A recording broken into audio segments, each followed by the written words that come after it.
Hello दोस्तों, कैसे हैं सभी। उम्मीद करता हूं मैं सभी अच्छे होंगे। और शुरू करते हैं हम आज अपनी क्लास को। और आप सबका स्वागत है हमारे YouTube चैनल उज्ज्वल सर फिजिक्स पर।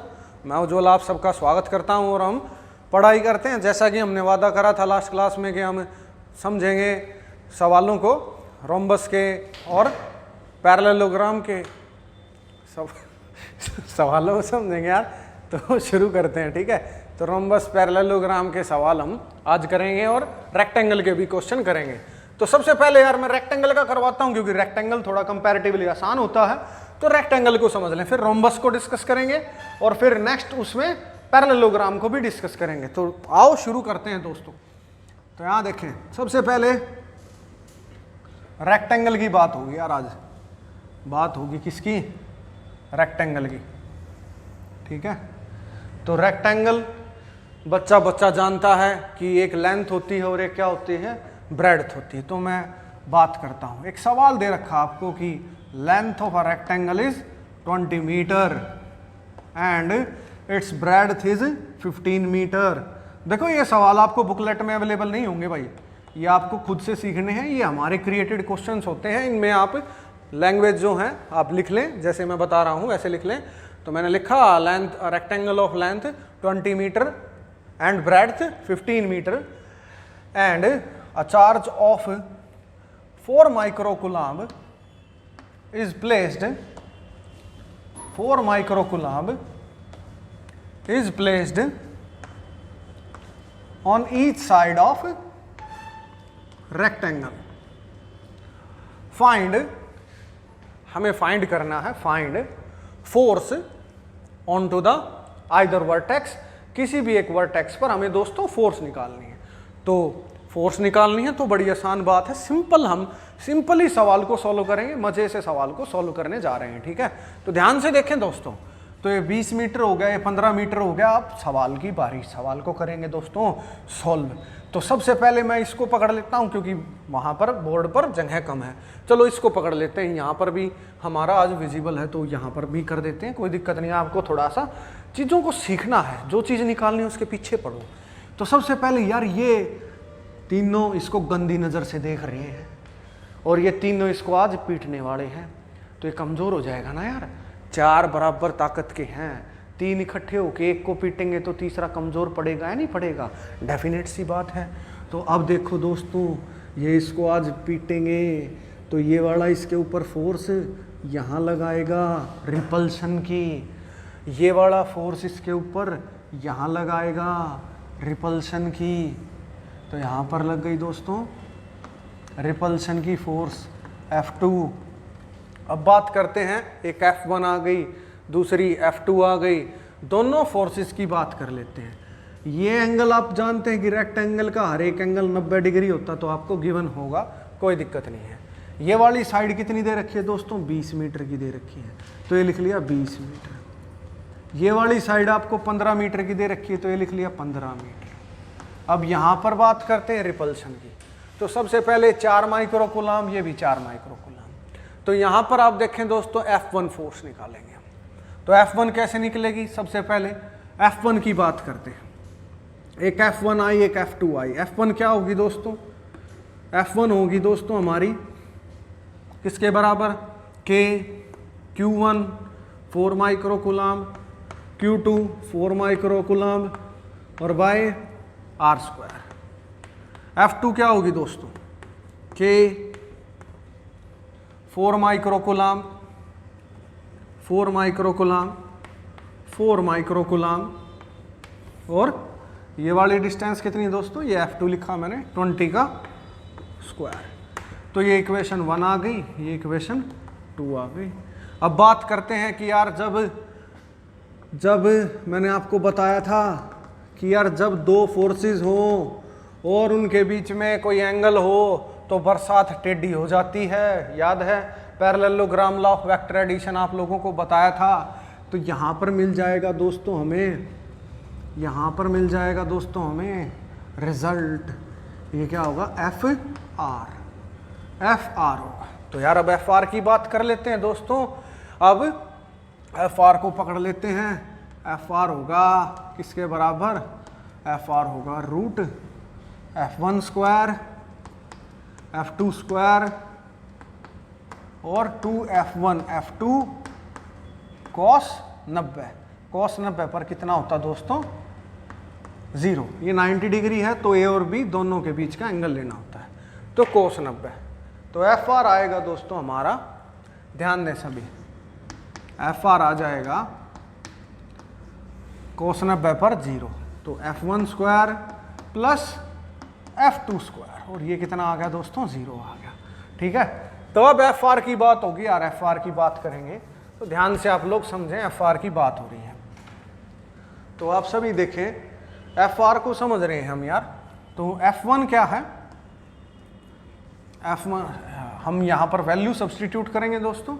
तो वैल्यू सब्सटीट्यूट करते हैं तो पहले इनको थोड़ा सा रिलेट कर लेते हैं, अगर ये रिलेट हो सकते हैं तो यहाँ पर देखें, अब की बार क्या, थोड़ा सा सवाल टफ है हमारा, तो F1 को थोड़ा सा सॉल्व करके देख लो। ठीक है, तो हम F1 को सॉल्व कर लेते हैं। F1 क्या बनेगा हमारा, F1 बनेगा K 16 माइक्रो कूलाम्ब का होल, या फिर आप ऐसे लिख लो, आप ऐसे लिख लो, दिक्कत होगी वरना आपको। हम लिख लेते हैं 4 माइक्रो कूलाम्ब का होल स्क्वायर, और नीचे कितना दोस्तों, 15 का स्क्वायर। शाबाश, आप कहोगे वाह गुरुजी वाह, मज़ा आ गया एकदम। तो आ जाओ देखो, नेक्स्ट देख लो, ये लिखा कि 4 माइक्रो कूलाम्ब का स्क्वायर, और ये आ गया 20 का स्क्वायर। तो आप देखोगे थर्ड फ्रॉम थर्ड, तो आप करोगे एफ आर, तो एफ आर आ जाएगा दोस्तों के और 4 माइक्रो कूलाम्ब का होल स्क्वायर अपॉन 15 का स्क्वायर प्लस के इंटू 4 माइक्रो कूलाम्ब का होल स्क्वायर और अपॉन 20 का होल स्क्वायर। तो अब हम क्या करते हैं दोस्तों, जो बाहर आने के लायक है उसको बाहर निकाल लेंगे दोस्तों। तो अब हम जिसमें दम है, क्षमता है बाहर आने की, उसको बाहर निकाल लेते हैं। सब्र के साथ सीखें, सब्र नहीं होगा तो कुछ नहीं होगा भाई। न्यूमेरिकल से आप भाग नहीं सकते, न्यूमेरिकल तो आपको सीखने ही पड़ेंगे दोस्तों, न्यूमेरिकल तो करने ही पड़ेंगे। तो आ जाओ देखो, तो यहाँ से ऊपर आ रहा भाई, बाहर आ रहा के इंटू 4 माइक्रो कूलाम्ब का होल स्क्वायर बाहर। आप कहोगे वाह गुरुजी वाह, मज़ा आ गया। तो आ जाओ देखो, अब आप यहाँ पर देखें 20 का स्क्वायर और 15 का स्क्वायर, और नीचे होगा दोस्तों 20 का स्क्वायर और इंटू 15 का स्क्वायर। अब करें तो करें क्या, बोले तो बोले क्या। तो आ जाओ देखो दोस्तों, करेंगे भी। आप कहोगे यहाँ पर लिख लिया के 4 माइक्रो कूलाम्ब का होल स्क्वायर, और दोस्तों अगर थोड़ी सी बुद्धि लगाओ तो 20 का स्क्वायर प्लस 15 का स्क्वायर होता क्या, देखो थोड़ा सा दिमाग चाहिए दोस्तों। 20 का स्क्वायर और 15 का स्क्वायर को कंबाइन करना आना चाहिए। आप कहोगे कैसे कंबाइन कर दिया सर, यहाँ कंबाइन करके अभी आपको दिखाता हूँ, ध्यान दें आप सभी। आप देखोगे तो आप कहोगे वाह गुरुजी वाह, मज़ा आ गया। 20 का स्क्वायर 15 का स्क्वायर, ये ज़रा ध्यान दो, क्या ये 25 का स्क्वायर नहीं होता रेक्टेंगल में? होता है, बिल्कुल होता। पाइथागोरस थ्योरम लगा दी हमने। ठीक है, तो ये चीज़ें आपको आनी चाहिए क्विक कैलकुलेशंस के लिए। ठीक है, तो 20 का स्क्वायर 15 का स्क्वायर की जगह क्या लिख सकते हो, 25 का स्क्वायर, और नीचे क्या है दोस्तों 20 का स्क्वायर और इंटू 15 का स्क्वायर। डाटा आपको आसान देगा, डाटा टफ नहीं देगा वो। ठीक है, तो ये बात आ गई। जिसको नहीं आई वो क्या करे, जिसको नहीं आई वो क्या करे, वो थोड़ा सा टाइम बर्बाद करे। ऐसे वो कहेगा ऐसे मैं तो अपना टाइम बर्बाद करूँगा, वो कहेगा कि मैं तो इन दोनों को जोड़ूंगा, वो कहेगा 625 लिखूंगा, और 625 को फिर कहूँगा 25 इंटू 25, है ना। तो आप जिसको समझ नहीं आ रहा या जिसको ये चीज़ मुश्किल लग रही है वो ऐसे कर ले कि भाई 20 का स्क्वायर खोल ले 400 लिखे, 15 का स्क्वायर खोल ले 225 लिखे, दोनों को जोड़े 625 लिखे। 625 का स्क्वायर क्या होता है 25। और जो समझ गए वो डायरेक्ट देखें कि 20 का स्क्वायर 15 का स्क्वायर सीधा लिखे, वो ये तो होता है ये तो ट्रिपलेट होता है, पाइथागोरन ट्रिपलेट। और 20 स्क्वायर 15 स्क्वायर 25 स्क्वायर होता है, तो सीधा 25 स्क्वायर लिखें। ठीक है, तो अब देखें, अब आप कहोगे कि वाह उज्जवल सर वाह, मज़ा आ गया। तो अब देखो क्या क्या बाहर आ गया, 4 माइक्रो कूलम, 25 बाहर आ गया, 20 बाहर आ गया, 15 बाहर आ गया, और अंदर बचा रूट के। यही तो बचा दोस्तों। आप कहोगे वाह गुरुजी वाह, इतना मज़ा पहले कभी नहीं आया। 4 × 10⁻⁻⁻⁶। 5 से इसको काट लो 3, 5 से इसको काट लो 4, 4 से इसको काट लो, काट लिया, सब कुछ ही कट गया भाई। तो यहाँ पर बचा 10 की पावर -6 ही बचा, सब कुछ कट गया। तो सब कुछ कट गया, नहीं 3 भी बचा, नीचे 3 है तो 3 भी है। और के होता है दोस्तों, के होता है 9 × 10⁻⁹। तो आप लिखेंगे इस तरीके से। तो आप क्या करेंगे कि यहाँ से 3 को बाहर निकाल लो खाली, और 10 की पावर 8 × 10 लिख लो इसको। ठीक है, तो यहाँ 3 से 3 कट गया। अब देखो ये कितना आ गया, 10 की पावर -6, और ये कितना आ गया 10 की पावर 4 बाहर आ जाएगा, और अंदर क्या रह जाएगा √10। अगर सवाल इतना टिपिकल आता तो √10 की वैल्यू आपको गिवन होगी क्वेश्चन पेपर में। ठीक है, तो यहाँ पर देखें तो कितना बन गया, 10 की पावर -2 √10 फोर्स है, तो दोस्तों न्यूटन आएगा। यह आ गई हमारी FR की वैल्यू। तो मेरे ख्याल में सबको मज़ा आ गया होगा सीख के सवाल, और बहुत बहुत अच्छा लग रहा होगा। न्यूमेरिकल से भागे नहीं, न्यूमेरिकल से बचें। अरे अभी तो FR आया, सॉरी दोस्तों, अभी तो FR आया है, अभी सवाल कहाँ हुआ, FR आया भाई। अभी तो F टोटल बाकी है, अभी तो पिक्चर बाकी है दोस्तों। तो FR आया है, F टोटल कहाँ आया, F टोटल इसका तो जिक्र ही नहीं हुआ। तो यहाँ देखो इसकी बात करते हैं, ये हो रह गया यार। तो ये भी तो इसको इस तरफ धक्का मारेगा ना दोस्तों, तो इस तरफ धक्का मारेगा, तो यहाँ पर एक F3 फोर्स नहीं आएगी। आप कहोगे वाह सर वाह, बिल्कुल ठीक बोल रहे हो आप। तो यहाँ पर देखो FR और F3 दोनों मिलकर F टोटल हो जाएंगे।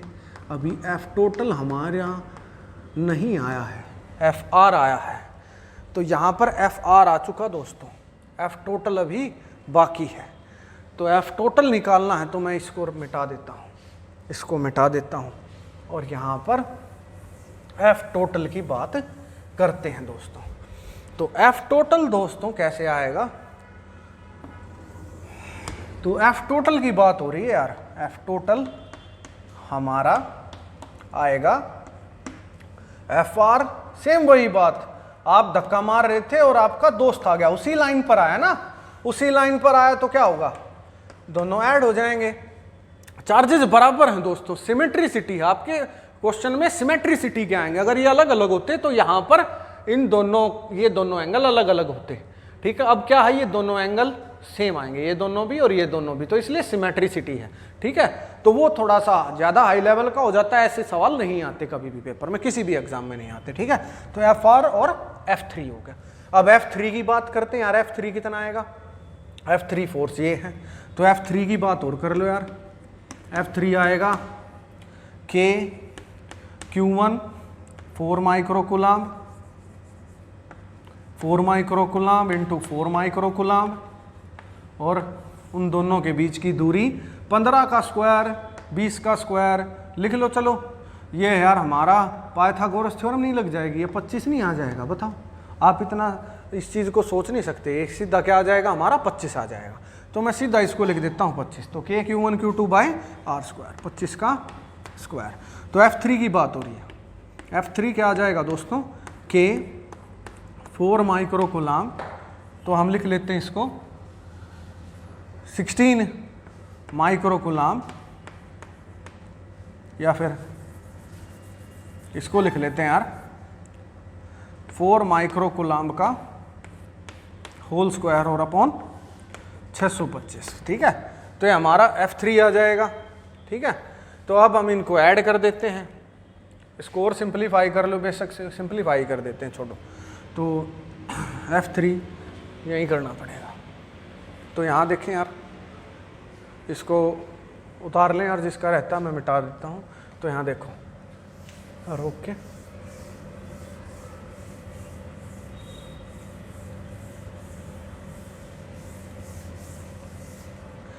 तो यहाँ बात करते हैं यार, F3 की बात करेंगे दोस्तों। तो F3 आ रहा है हमारा, F3 की बात हो रही है दोस्तों। तो F3 क्या आएगा, K 9 × 10⁻⁹ और ये कितना होगा, 4 का स्क्वायर 16 हो गया और 10⁻⁻6 का स्क्वायर 10⁻⁻12 हो गया और नीचे रह गया 625। तो आ गया F3 आ गया भाई 9 और 16 को मल्टीप्लाई करोगे तो 144 और ये आ गया 10⁻⁻3 और अपॉन 625, ठीक है। तो आप इसको यहीं रखें, इससे ज़्यादा सॉल्व ना करें। अब देखें एफ आर की वैल्यू आ चुकी थी ये, तो एफ आर की वैल्यू को यूज करते हैं अब, ठीक है। तो अब हम कहेंगे कि एफ टोटल था हमारा, ये एक इक्वेशन मान ली हमने, मैं लिख देता हूं सीधा। एफ टोटल था एफ आर प्लस F3। तो एफ आर की बात करेंगे यार, एफ आर था 10⁻⁻2 10√10 और ये कितना आया 144 और 10⁻⁻3 को आप लिख सकते हो वैसे ऐसे 625 और अपॉन 10⁻3, ठीक है। तो ऊपर ही रहने दो यार, वो कॉमन आ जाएगा ऊपर से 10⁻3। तो ऊपर से 10⁻2 कॉमन आ गया दोस्तों, √10 और 144 10⁻⁻1 और अपॉन 625। तो ज़्यादा कैलकुलेटिव नहीं देगा वो, आपको इसी फॉर्म में आंसर देगा, ठीक है। और अगर वो कैलकुलेटिव देगा तो सवाल बहुत टफ हो जाता है। तो आपको इसी फॉर्म में आंसर होगा दोस्तों, और ये हमारा फाइनल आंसर आ गया न्यूटन में, ठीक है। अगर आपसे डायरेक्शन पूछे तो डायरेक्शन 90 डिग्री का ये एंगल है यहाँ पर, तो डायरेक्शन वैसे पूछता नहीं है, लेकिन डायरेक्शन अगर पूछे तो हम डायरेक्शन कह देंगे कि tan अल्फा और परपेंडिकुलर अपॉन बेस होती है। तो सीधा हम परपेंडिकुलर अपॉन बेस लगाएंगे दोस्तों। परपेंडिकुलर अपॉन बेस क्या होगा, tan अल्फा की बात हो रही है। तो आप दोनों फोर्स वैसे बराबर आती हैं इस केस में। तो वैसे डायरेक्शन पूछेगा नहीं, आप डायरेक्शन की चिंता मत करो, कोई भी ऐसा सवाल नहीं आएगा कि डायरेक्शन आपसे पूछी जाए इस वाले टाइप में, ठीक है। अगर पूछता है तो आप पूरा फॉर्मूला लगाएं, फिर ये नहीं लगाएं, ये लगाएं b sin theta upon a + b cos theta. तो tan अल्फा मान लो, आप इसको मान लो। 11th में थोड़ा अलग होता, 12th में अलग होता, हमने इसको अल्फा मान लिया। तो tan अल्फा इसको मान लिया आपने, और अल्फा एग्जैक्टली हाफ होगा क्योंकि सिमेट्रिसिटी है, 45 डिग्री का एंगल होगा, ठीक है। तो ये परपेंडिकुलर हो गया दोस्तों, और ये क्या हो गया, बेस हो गया। ये परपेंडिकुलर हो गया और ये बेस। तो ये F1 है तो ये क्या होगा F2, यानी परपेंडिकुलर हमारा F1 है और बेस क्या है F2 है। तो देखो B यानी B हो गया F2 sin 45 पर 1/√2 होता है, और A हो गया दोस्तों, A वेक्टर हो गया F1 की वैल्यू है हमारी, वो भी लिख लेंगे F1, और F2 B की वैल्यू क्या है F2, और ये कितना होगा 1/√2, ये भी 45 होता है, ठीक है। तो F1 F2 की वैल्यू आप इसमें पुट कर लेना दोस्तों यहाँ से, ठीक है। जैसे मैंने वहाँ पहले कैलकुलेट करवाया था, अब हमारे पास वैल्यूज़ नहीं है, तो आप इसको पुट कर लेना और सॉल्व कर लेना, ठीक है। तो ये हो गया हमारा रेक्टेंगल, ठीक। तो रेक्टेंगल का हमने सीख लिया अच्छे से, रेक्टेंगल का सवाल क्लियर है मेरे ख्याल में, रेक्टेंगल में आपको कोई दिक्कत नहीं। अब थोड़ा सा एक और सवाल हम सीखते हैं, तो आ जाओ दोस्तों, एक और लेवल हम अपग्रेड करते हैं और एक और क्वेश्चन हम सीखते हैं, ठीक है।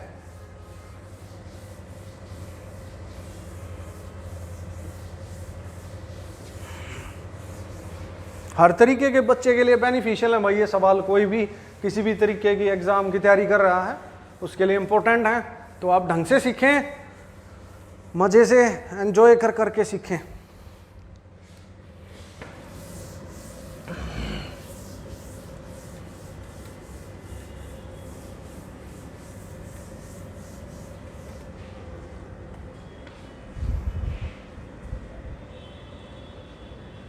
चलो नेक्स्ट करते हैं दोस्तों, हम नेक्स्ट सवाल हम कर रहे हैं और नेक्स्ट सवाल होगा रोम्बस के ऊपर। तो रोम्बस की बात करते हैं।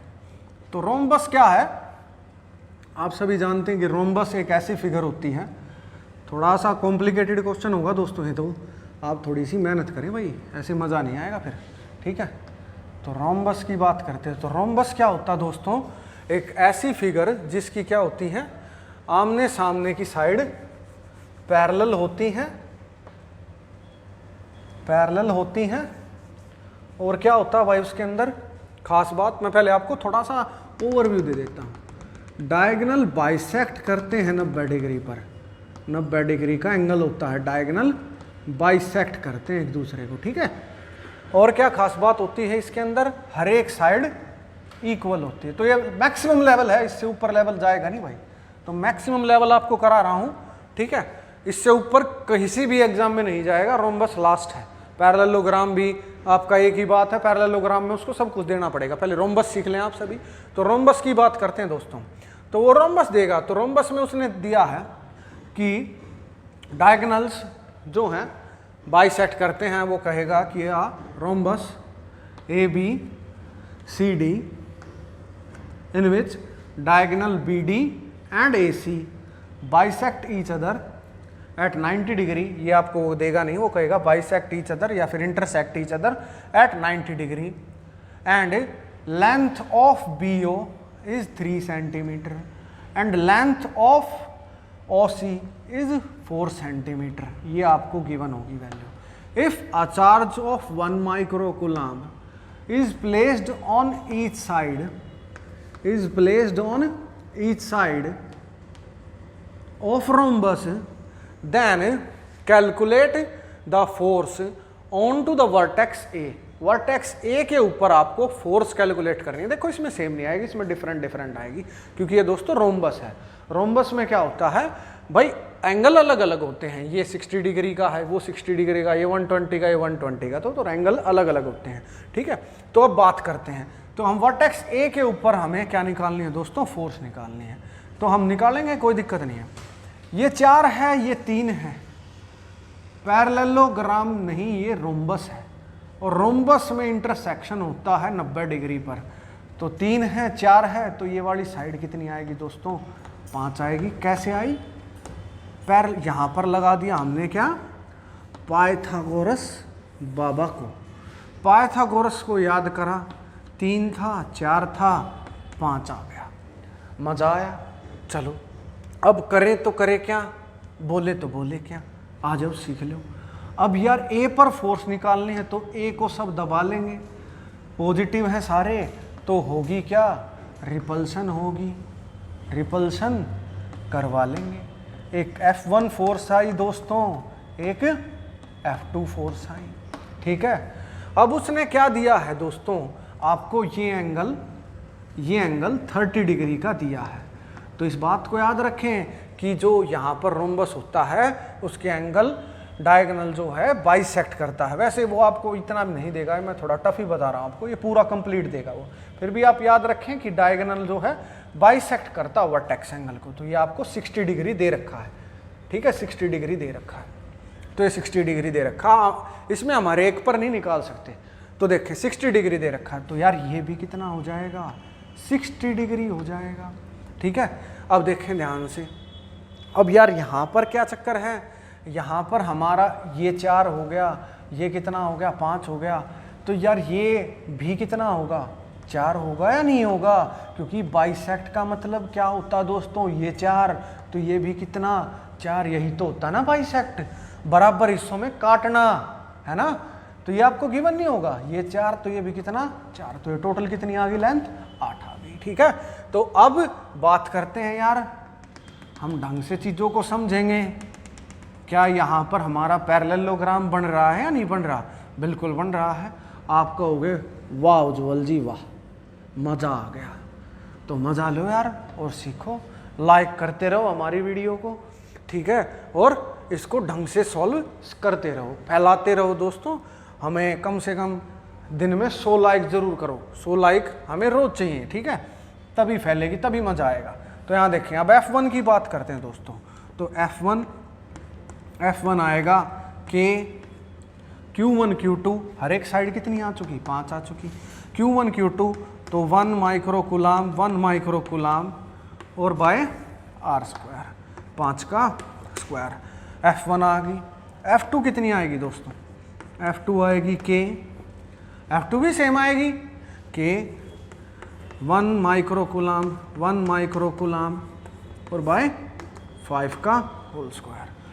तो अब लगाएंगे यहाँ पर पैरेललोग्राम को, तो ये होगा F रिजल्ट। और अब तो आप जो हैं होशियार हो गए हैं, आपको पता है कि ये भी इसी तरीके से धक्का मार रहा होगा, सिमेट्रिसिटी बराबर चार्ज हैं, तो F3 तो आ जाएगा F टोटल, ठीक है। तो अब देखें दोस्तों, यहाँ पर बात होगी अब F टोटल, तो पहले FR निकलेगी। FR क्या होगी दोस्तों, FR होगी F1 का स्क्वायर प्लस F2 का स्क्वायर और 2F1 F2 cos थीटा। तो cos कितना है 60 डिग्री, तो 2F1 F2 और cos 60 पर कितना होता है, बच्चा जानता है 1/2 होता है।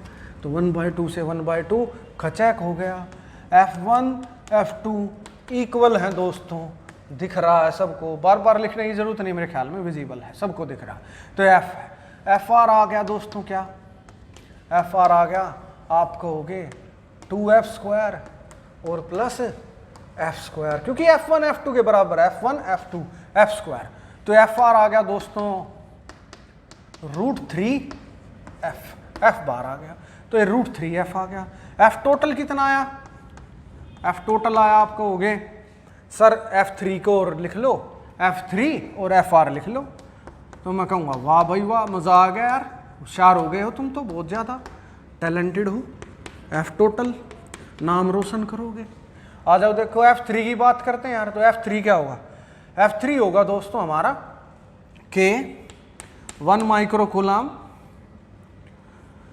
इंटू 1 माइक्रो कूलाम और डिस्टेंस कितना हो जाएगा 4 + 4 8 का स्क्वायर 64, ठीक है 64। और FR कितना आया दोस्तों, FR आया √3 और F की वैल्यू क्या 1 × 1 और माइक्रो कूलाम रहेगा 1 micro coulomb into 1 micro coulomb और अपॉन 25, ठीक है। तो अब F टोटल बस आने ही वाली है, सब्र कर लो यार थोड़ा सा, F टोटल आने ही वाली है। तो क्या क्या बार आ गया यार, K बार आ गया और 111 बार आ गया। तो आप लिखोगे K और 10 माइक्रो कूलाम 10 की -6 10 की -6 तो 10 की -12 नहीं लिख दूँ, सीधा लिख रहा हूँ दोस्तों मैं थोड़ा सा, ठीक है 1/64। और यहाँ पर कितना बचा √3/25। आप कहोगे वाह सर वाह, मज़ा आ गया, इतना मज़ा पहले कभी ना आया था। तो यहाँ देखो ये आ गया यार हमारा के है भाई ये, ठीक है के। तो ये होता 9 × 10⁻⁹ और 10 की पावर -12, ठीक है। और यहाँ पर हम इसको लिख लेंगे 25 और 64 √3 और 64 या फिर 8 का स्क्वायर या ऐसे लिख लो 64 × 25। फर्दर सॉल्व कर लो F टोटल, तो ये आ गया 9 × 10 की पावर -3 और इंटू ये आ गया हमारा 25 और इसको मल्टीप्लाई करो तो हमारा ये 10 आ गया 150 160 1600 आ गया। और ये ऐड नहीं हो सकता 25 64, इसको आप सिंपलीफाई कर लियो, ये वाली वैल्यू 1.73 1.7 ही ले लो, तो कर ही देता हूँ लो 10 की पावर -3 तो 25 और 17 से मल्टीप्लाई करोगे तो 17 × 4 = 68 और 6 ऊपर तो 17 और 6 पर होता है 102 और 6 हो गया 108। तो अप्रोक्स ये आ जाएगा, इसको ऐड कर लो तो ये आ गया 9 इंटू 10 की पावर, इस 2 को ऐसे लिख लो 10 की पावर -+2, ये ऊपर आया तो 10 की पावर -1 हो गया अपॉन 16।